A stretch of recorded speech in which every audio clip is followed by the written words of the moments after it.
జీవజలముగా నిలిచావని, జలనిధిగా నాలో ఉన్నావని,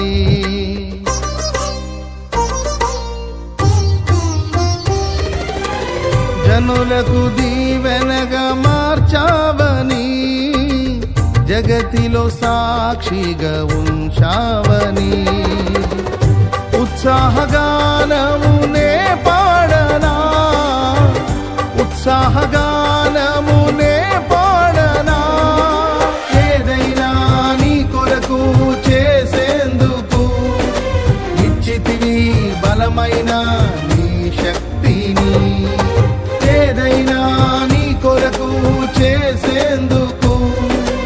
ఇచ్చితివి బలమైన నీ శక్తిని, ఇది ఏ చాలును నా జీవితాంతము, ఇలా నా కన్నులారా